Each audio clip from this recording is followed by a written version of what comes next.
Welcome to the conflict resolution training. This section will specifically cover conflict resolution within the Little Whittle and Big Whittle age ranges. A conflict resolution plan outlines a structured approach to addressing disagreements, aiming for mutually acceptable solutions. It typically involves identifying the source of the conflict, exploring potential solutions, and reaching an agreement.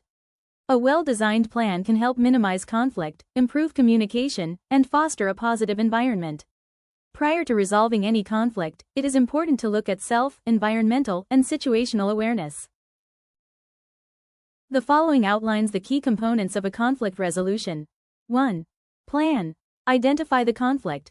Clearly define the issue at hand and the root cause of the disagreement. Gather information. Understand the perspectives of all parties involved and the specific concerns they have.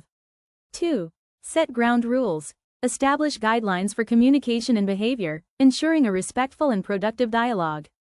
3. Explore solutions. Brainstorm and evaluate potential solutions, considering the needs and interests of everyone involved. 4. Negotiate and compromise. Work towards a mutually acceptable agreement that addresses the key concerns and achieves a positive outcome. Implement the agreement. Outline the actions needed to carry out the resolution and track progress. 5. Evaluate and adjust. Regularly assess the effectiveness of the plan and make adjustments as needed. In an individual camper situation, to lead with curiosity, validate your camper, and make a plan. Ask questions to gain background information and attempt to understand your camper's feelings and/or what may have caused the incident. Acknowledge their experience without excusing their negative behavior. For example, I understand that it does not feel good to be called names.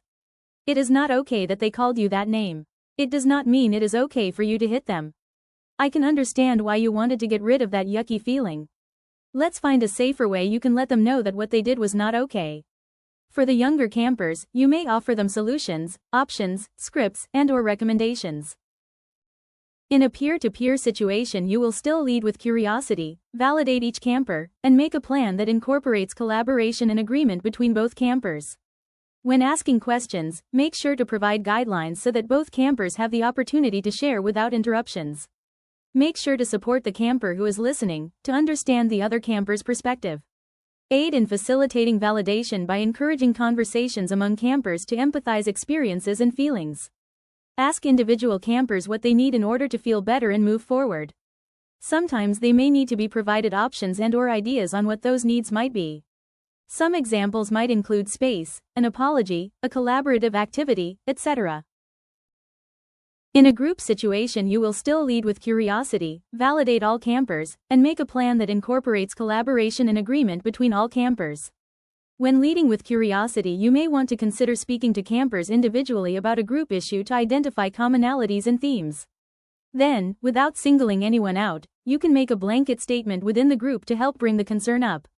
When validating in a group setting, it is important to validate all groups within the spectrum of affected and unaffected individuals.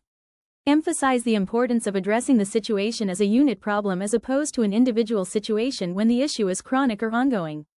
Examples of this could be throwing sticks, rocks, name-calling, and/or leaving designated areas.